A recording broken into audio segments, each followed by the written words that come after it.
ಇನ್ನು ದೇಶದಲ್ಲಿ ಇತ್ತೀಚೆಗೆ ಮೇಲಿನ ಮೇಲೆ ಸಂಭವಿಸ್ತಾ ಇರುವಂತಹ ಅನಾಹುತಗಳು, ಅದರಲ್ಲೂ ಕೂಡ ಕೆಲವು ವಿಮಾನಗಳ ಹಾರಾಟವನ್ನು ಕೂಡ ನಿರ್ವಹಿಸೋದಕ್ಕೆ ಸಾಧ್ಯ ಆಗೋಷ್ಟು ಮಟ್ಟಿಗೆ ಅಲ್ಲಿ ಅವ್ಯವಸ್ಥೆಗಳನ್ನು ನಾವು ಗಮನಿಸ್ತಾ ಇದ್ವಿ. ಮೊನ್ನೆ ಇಂಡಿಗೋ ವಿಮಾನದ ವಿಚಾರ ನೀವು ಗಮನಿಸಿದ್ರಿ.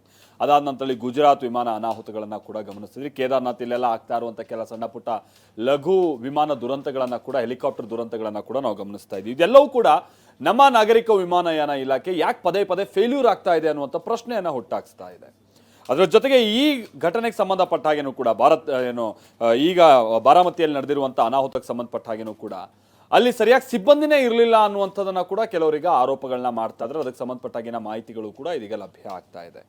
ಇದೆಲ್ಲದರ ನಡುವೆನೆ ಅಜಿತ್ ಪವಾರ್ ಅವರ ಸಾವಿಗೆ ಸಂಬಂಧಪಟ್ಟಂಗೆ ಕೆಲವರು ಅನುಮಾನ ಕೂಡ ವ್ಯಕ್ತಪಡಿಸ್ತಾ ಇದ್ದಾರೆ. ರಾಜಕೀಯವಾಗಿ ಅವ್ರು ಇಟ್ಟಂತ ಕೆಲ ಹೆಜ್ಜೆಗಳು ಕೂಡ ಅವ್ರ ಸಾವಿಗೆ ಕಾರಣ ಆಗಿರ್ಬೋದಲ್ವಾ ಅನ್ನುವಂಥ ಕೆಲ ಅನುಮಾನಗಳನ್ನ ಖುದ್ದು ಮಮತಾ ಬ್ಯಾನರ್ಜಿ ಕೂಡ ವ್ಯಕ್ತಪಡಿಸುವ ಮುಖೇನವಾಗಿ ಕೆಲವರು ಇದನ್ನ ಟೀಕೆ ಮಾಡ್ತಾ ಇದ್ದಾರೆ. ನಿಮಗೆ ಮನುಷ್ಯತ್ವ ಇದೆಯಾ ಅಂತ ಹೇಳ್ಕೊಂಡು ಕೆಲವರು ಇದನ್ನ ಹೌದು, ಯಾಕೆ ಪ್ರಶ್ನೆ ಮಾಡಬಾರ್ದು, ಅಂತ ತನಿಖೆ ಆಗಬೇಕು ಅಂತ ವಾದಿಸ್ತಾ ಇದ್ದಾರೆ. ಹಾಗಾದ್ರೆ ಈ ಸಾವಿನ ಸುತ್ತ ನಡೀತಾ ಇರುವಂತ ಚರ್ಚೆ ಏನು, ವ್ಯಕ್ತಪಡಿಸ್ತಾ ಇರುವಂತ ಅನುಮಾನಗಳೇನು, ಬನ್ನಿ ನೋಡೋಣ.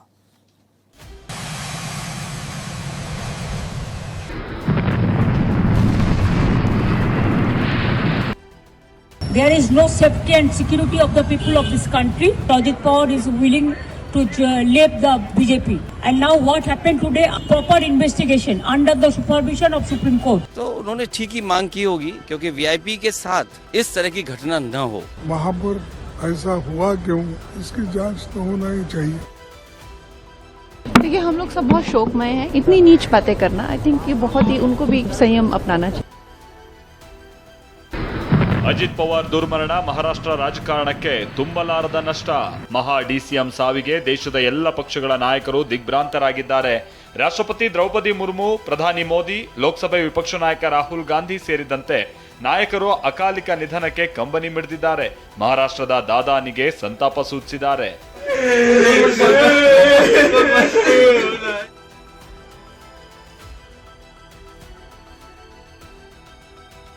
ಆದರೆ ಅಜಿತ್ ಪವಾರ್ ಸಾವಿಗೆ ಪಶ್ಚಿಮ ಬಂಗಾಳದ ಸಿಎಂ ಮಮತಾ ಬ್ಯಾನರ್ಜಿ ಅನುಮಾನದ ಅಲೆ ಎಬ್ಬಿಸಿದ್ದಾರೆ. ಅಜಿತ್ ಪವಾರ್ ಬಿಜೆಪಿಯನ್ನ ಬಿಡ್ತಾರೆ ಅನ್ನೋ ಚರ್ಚೆ ಇತ್ತು. ಈ ಚರ್ಚೆ ನಡುವೆ ವಿಮಾನ ಪತನ ಆಗಿದೆ ಅಂತ ತನಿಖೆಗೆ ಆಗ್ರಹ ಮಾಡಿದ್ದಾರೆ. There is no safety and security of the people of this country, even the political leaders. But before few days ago, I came to know that from social network that somebody from other party, they gave a statement that Ajit Pawar is willing to leave the BJP. And now what happened today? I need proper investigation under the supervision of Supreme Court. Only we have the trust on Supreme Court, no other agency. All the agencies are being totally purchased. And really it's a great loss for the country. ಈ ಮಾತಿಗೆ ಸಮಾಜವಾದಿ ಪಕ್ಷದ ನಾಯಕ ಅಖಿಲೇಶ್ ಯಾದವ್ ಕೂಡ ಧ್ವನಿಗೂಡಿಸಿದ್ದಾರೆ. ಮಮತಾ ಬ್ಯಾನರ್ಜಿ ಅವರ ಬೇಡಿಕೆ ಸರಿಯಾಗೇ ಇದೆ. ಈ ತರಹದ ಘಟನೆಗಳ ಬಗ್ಗೆ ಒಮ್ಮೆಯಾದರೂ ಸ್ಪಷ್ಟತೆ ಸಿಗಬೇಕಿದೆ ಎಂದಿದ್ದಾರೆ. तो उन्होंने ठीक ही मांग की होगी, क्योंकि वीआईपी के साथ इस तरह की घटना न हो। तो एक बार को ये बात तो साफ होनी चाहिए कि आखिरकार ये घटनाएं क्यों हुई। पूर्व में भी कई हमारे वीआईपी इसी तरह उनकी जान गई है। तो आखिरकार ऐसी जांच हो जिससे निष्पक्ष पता लगे कि आखिरकार घटना किस वजह से। ಇನ್ನು ಎಐಸಿಸಿ ಅಧ್ಯಕ್ಷ ಮಲ್ಲಿಕಾರ್ಜುನ ಖರ್ಗೆ ಅಪಘಾತವನ್ನ ಅನ್ಯಾಚುರಲ್ ಅಂತ ಕರೆದಿದ್ದಾರೆ. ಘಟನೆಯ ಸತ್ಯ ಹೊರಬರಬೇಕು ಎಂದಿರುವ ಖರ್ಗೆ ತನಿಖೆಗೆ ಆಗ್ರಹಿಸಿದ್ದಾರೆ. देखिए, जांच तो होना चाहिए, क्योंकि ऐसा एक्सीडेंट हुआ है जो अननेचुरल है। वहाँ पर ऐसा हुआ क्यों, इसकी जांच तो होना ही चाहिए। Will also demand. ಆದರೆ ವಿಪಕ್ಷಗಳ ಆರೋಪಕ್ಕೆ ಬಿಜೆಪಿ ಸಂಸದೆ ಕಂಗನಾ ರನಾವತ್ ತಿರುಗೇಟು ಕೊಟ್ಟಿದ್ದಾರೆ. ಶೋಕದ ಸಮಯದಲ್ಲೂ ನೀಚವಾಗಿ ಮಾತನಾಡ್ತಿದ್ದಾರೆ ಅಂತ ವಾಗ್ದಾಳಿ ನಡೆಸಿದ್ದಾರೆ. देखिए, हम लोग सब बहुत शोकमय हैं कि इतना बड़ा हादसा सुबह सुबह हुआ है। आज पार्लियामेंट में सब यही बात कर रहे हैं कि कितना ज्यादा सब इसमें जो है, और सब लोग जो है तरह से ट्रैवल करते हैं, तो इस समय पर इतनी नीच बातें करना, आई थिंक ये बहुत ही, उनको भी थोड़ा तो मतलब संयम अपनाना चाहिए।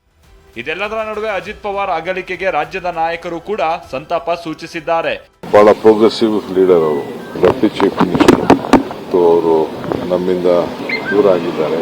ಅವರ ಆತ್ಮಕ್ಕೆ ಶಾಂತಿ ಸಿಗಲಿ, ಅವರೆಲ್ಲ ಕುಟುಂಬದ ಅನ್ಯಾಯಿಗಳಿಗೆಲ್ಲ ಏನು ಆ ದುಃಖವನ್ನು ಭರಿಸುವಂತ ಶಕ್ತಿ ಸಿಗಲಿ. ನಿಜಕ್ಕೂ ಎಲ್ಲರಿಗೂ ದುಃಖವನ್ನು ಉಂಟು ಮಾಡಿರ್ತಕ್ಕಂಥದ್ದು ಮತ್ತು ಮಹಾರಾಷ್ಟ್ರದ ರಾಜಕಾರಣದಲ್ಲಿ ಒಂದು ದೊಡ್ಡ ಆಘಾತವನ್ನು ಉಂಟು ಮಾಡಿದೆ.